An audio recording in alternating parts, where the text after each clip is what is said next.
एक डोळा पद्धत, एक डोळा पद्धत म्हणजे आपली आता लागवड करायची आहे आपल्याला ऊसाची. तर त्याच्यामध्ये बघा तुम्ही, हे आपण एक एकच डोळा आणि एक एकच कांडी जी असते आपली, तर त्याच्यामध्ये आपण एक डोळा कसा कट करता येईल तसा आपण कट केलेला आहे. तर आपली आता ही नवीन लागवड आहे. तर याच्यामध्ये म्हणजे आपण ऊसाची लागवड करताना आता एक डोळा, जशी आमच्या या भागामध्ये जसे आपले 2-2 डोळे किंवा 3-3 टिपरं असे 3-3 याच्यामध्ये येत असे तसे आपले, त्याच्यामध्ये आपण तसं न करताना एक डोळा पद्धत आपण ही घेतलेली आजच्याला पोस्ट करतो ना.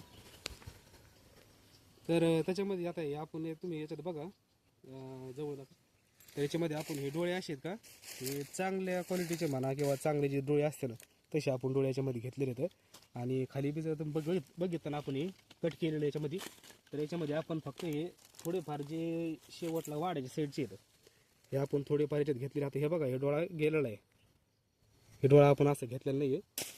तर हे जे चांगले चांगले डोळे आहेत तेवढेच आपण याच्यामध्ये घेतले. ते वाढायचं डोळा आहे, पण तरी आपण याच्यामध्ये घेतलेला आहे. म्हणलं जर उगलं तर उगलं, नाही तर मग बघू याला रिप्लेसमेंट करू. हे असे आपण आता तुकडे करून घेतलेले आहेत. आणि आता आपण ही लागवड, आता ही लागवड आता ही करणार आहेत आपण. याच्यामध्ये बघा तुम्ही, चांगले चांगले जेवढे आपण चांगले जाड ऊस आहेत, सशक्त ऊस आहेत जे काय असेल ते हिशोबानेच आपण हे डोळे याच्यावरले घेतलेले जाड ऊस आहेत. आणि जर जाती जर पाहायला गेलो याच्यामध्ये, तर हे वाण आता 265 आहे. आपल्याकडे तर डुकरासाठी हेच लावावं लागतं.